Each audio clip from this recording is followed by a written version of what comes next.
Un viaje en blanco y negro por las batallas más intensas, los secretos ocultos de la historia y los conflictos bélicos del pasado.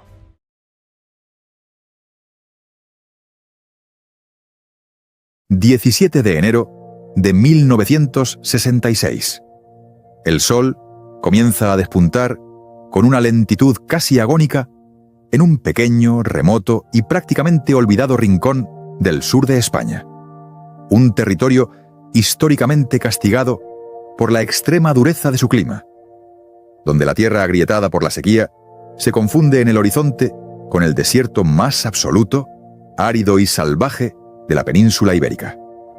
Estamos en Palomares, una humilde, pequeña y apartada pedanía que pertenece al municipio de Cuevas de la Almanzora, justo en los límites fronterizos de la provincia de Almería. En esta España profunda, gris y silenciosa, de mediados de los años 60, el concepto de progreso, de modernidad o de tecnología era poco más que un mito lejano, una fantasía inalcanzable que los lugareños solo escuchaban de vez en cuando a través de las interferencias de las viejas radios de transistores que funcionaban a pilas. Aquí, el tiempo parecía haberse detenido por completo varias décadas atrás, congelado en una época que el resto de Europa ya había superado. La vida cotidiana de sus escasos habitantes no se regía por las manecillas de un reloj de pulsera moderno, ni por las prisas y el ruido de las grandes capitales, sino estrictamente por los ciclos inmutables de la naturaleza, el ritmo salvaje de las estaciones del año y las necesidades diarias de la siembra, el ganado y la cosecha. Este era un pueblo profundamente silencioso, un mapa humano y social compuesto por familias muy humildes de campesinos, agricultores y pescadores de subsistencia, personas sencillas, de costumbres arraigadas, que en su gran mayoría apenas acababan de estrenar algo tan básico para el resto del mundo moderno como la luz eléctrica en sus hogares, instalada a duras penas pocos meses antes. Sus viviendas eran construcciones bajas, encaladas año tras año para protegerse del implacable sol veraniego, hechas a mano, con adobe, piedra y cal. Casas que se conectaban entre sí mediante un laberinto de calles estrechas de tierra batida, donde el polvo asfixiante se levantaba con el menor soplo de viento. El agua corriente no existía.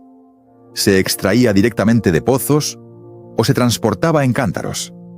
Era, en definitiva, un escenario de aislamiento casi total del resto de la civilización. Eran familias trabajadoras, gente pacífica y de fe, totalmente ajenas a los complejos tableros de la alta política internacional, a la latente tensión nuclear entre las grandes potencias mundiales y a los destructivos avances de una tecnología militar que les resultaba completamente alienígena e impensable. Hombres y mujeres de miradas serias, limpias y profundas, con manos callosas llenas de cicatrices y rostros marcados por las profundas arrugas que el sol de Andalucía esculpía en sus pieles tras años y años de esfuerzo diario en el campo. Personas curtidas que se ganaban el sustento doblando la espalda sobre los cultivos de secano, recogiendo tomates o labrando con mulas desde el primer destello del amanecer hasta el último suspiro del ocaso, teniendo como únicos compañeros de jornada el sonido metálico de sus herramientas de labranza y el eterno silbido del viento. Nadie en este lugar, absolutamente nadie, podía llegar a sospechar que mientras preparaban los aperos, daban de comer a los animales y salían al campo aquella fría y aparentemente normal mañana de invierno, el destino del planeta entero estaba a punto de colisionar con sus vidas de la forma más violenta, inesperada y destructiva que el ser humano pudiera concebir. Porque mientras el pueblo despertaba con la parsimonia y la tranquilidad de siempre, en una mañana gris cualquiera. La Guerra Fría, con todo su arsenal de terror psicológico y su monstruosa maquinaria de destrucción masiva, estaba cruzando el espacio aéreo de Almería bajo el más estricto, hermético y absoluto secreto de Estado. Los americanos llamaban a esta ruta aérea la Chrome Dome, un pasillo estratégico para sus bombarderos pesados. Un peligro completamente invisible, una amenaza silenciosa, letal y de proporciones bíblicas, flotaba justo por encima de las densas nubes de este paraíso olvidado. Una trampa mortal en el aire, cargada con el peor fuego destructivo que el hombre ha creado, que solo esperaba el más mínimo, absurdo y trágico error humano para desatar, en un abrir y cerrar de ojos, el mismísimo infierno radiactivo sobre la Tierra. Aquella fina y quebradiza línea que separaba la rutina agrícola de la catástrofe absoluta terminó por romperse de forma abrupta a las 10:22 de la mañana. En la inmensidad del firmamento almeriense, el colosal bombardero B-52 inició una maniobra que, aunque repetida en 1000 entrenamientos, albergaba siempre un peligro latente: el reabastecimiento de combustible en pleno vuelo. Para los jóvenes pilotos americanos, exhaustos tras una jornada de patrulla interminable, el avión cisterna KC-135 que se aproximaba no era más que una gasolinera flotante en mitad de la nada. Sin embargo, en un instante maldito, la precisión matemática de la tecnología militar se desvaneció. Un inesperado desajuste en la velocidad y una aproximación defectuosa provocaron lo impensable. Ambas aeronaves colisionaron violentamente en el aire. El impacto fue de una violencia inaudita. En una fracción de segundo, más de 100.000 litros de combustible se inflamaron en el cielo, generando una pavorosa bola de fuego que pudo divisarse a decenas de kilómetros a la redonda. El fuselaje de los dos gigantes del aire se desintegró, partiéndose en pedazos de metal retorcido y ardiente. 7 militares estadounidenses perdieron la vida de forma instantánea, atrapados en aquella tormenta de fuego y chatarra que comenzó a llover a plomo sobre las casas blancas de Palomares. En el suelo, los campesinos interrumpieron sus faenas, sobrecogidos por un estruendo ensordecedor que no se parecía a ningún trueno conocido. Al levantar la vista, el espectáculo era dantesco. El cielo aparecía rasgado por estelas de humo negro y fragmentos incandescentes que caían como meteoritos sobre sus cabezas. Pero el verdadero peligro, la amenaza más terrorífica y silenciosa, permanecía invisible a los ojos de aquellos hombres y mujeres. Entre los restos calcinados que caían del cielo, descendían también las 4 bombas termonucleares.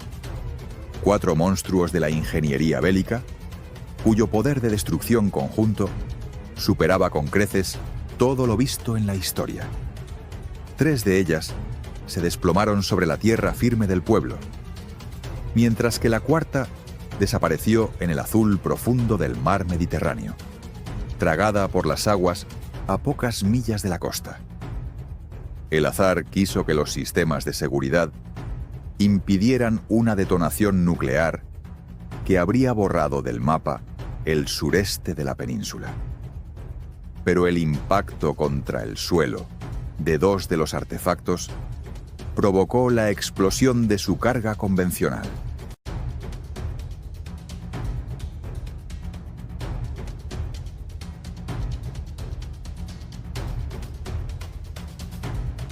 Comenzaron a registrar cada palmo de tierra.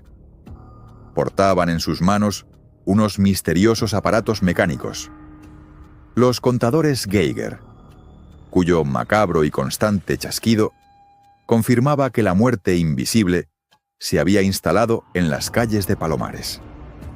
El gobierno de los Estados Unidos en plena psicosis de la Guerra Fría, intentó por todos los medios minimizar un escándalo internacional que amenazaba su estrategia militar en Europa. Se prohibió de inmediato la entrada de periodistas a la zona. Mientras la censura de la dictadura franquista caía con fuerza sobre los medios de comunicación españoles, para evitar que el pánico se extendiera por todo el país. Para calmar a la opinión pública y demostrar al mundo entero que las idílicas playas de Almería seguían siendo seguras, las autoridades organizaron uno de los eventos propagandísticos más recordados de nuestra historia.